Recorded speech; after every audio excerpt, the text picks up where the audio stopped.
Good evening, delegates, chairs, secretariat, advisors, parents, and distinguished guests.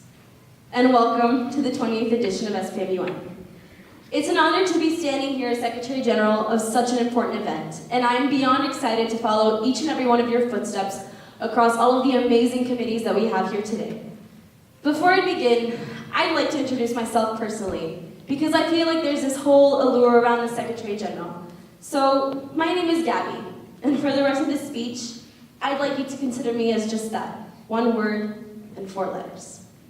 I started MUN roughly 5 years ago, as I was looking for something to fill up my empty Tuesday afternoons. Initially, that was all it was supposed to be, something to fill up my Tuesday afternoons. But now, at my last edition of SPMUn, I think you can tell that it's become a little bit much more than that. My journey began pretty much the same way that all of our journeys do, that gruesome first conference, where you're either extremely well prepared or you just think you're well prepared.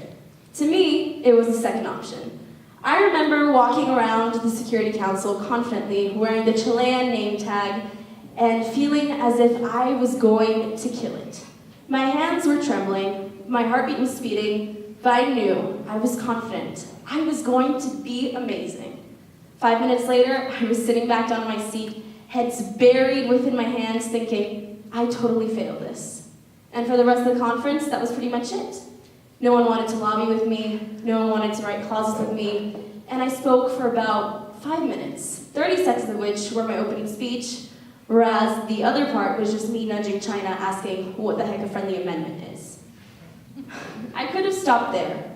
No one wanted to lobby with me, and I comfortably sunk back into my chair, grabbed the edges of my blazer, and froze to death because I had no idea that I could ask for a point of personal privilege to turn the AC off.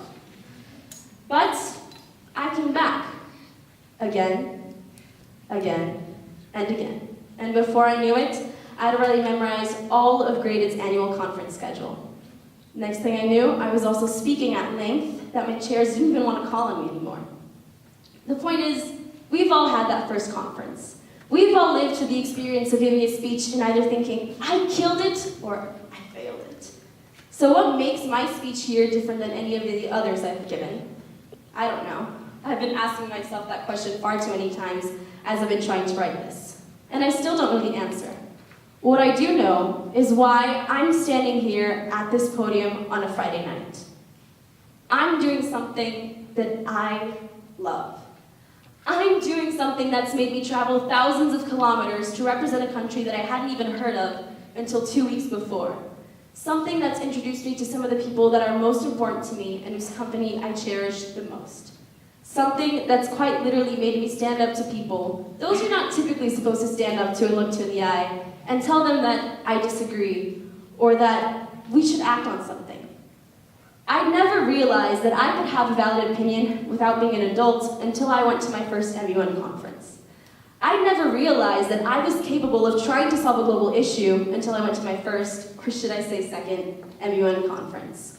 We're all taught to think critically at our IB schools and be IB global learners, but how often do you have a fraction of the quality of the discussions that you have inside a committee room in a classroom?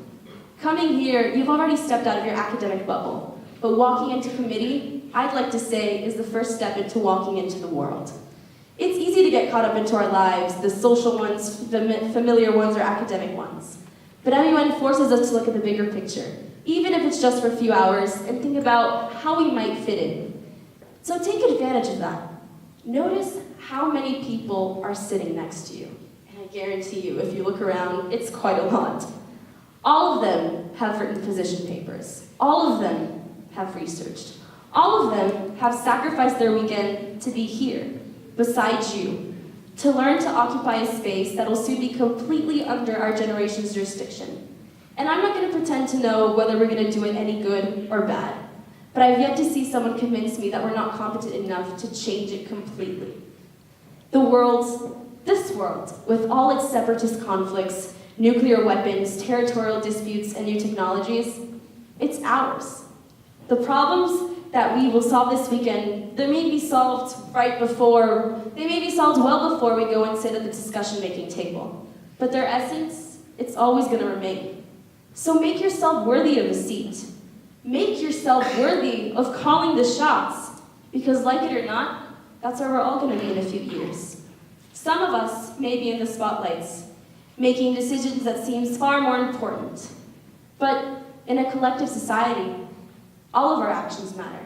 So act, speak up, listen. I hope this conference can solidify your status as a global citizen. I hope it helps you impress your next dinner guest with your knowledge on artificial intelligence. I hope the press corps can help us capture moments that we won't forget.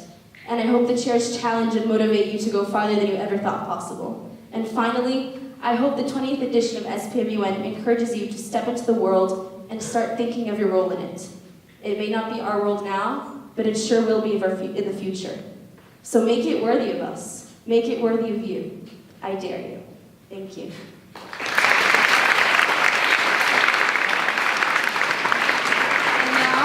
Without further ado, I'd like to introduce our fabulous guest speaker, Ms. Fernanda Magnota, who is the coordinator of the International Relations course at Fundação Armando Álvares Penteado, which is known as FAAP. She was also the Brazilian head delegate at the G20 Youth Summit in China and was selected by the UCLA Banco Santander W30 program as one of the 30 leading women in academic management in the world. So please join me in offering her a round of applause.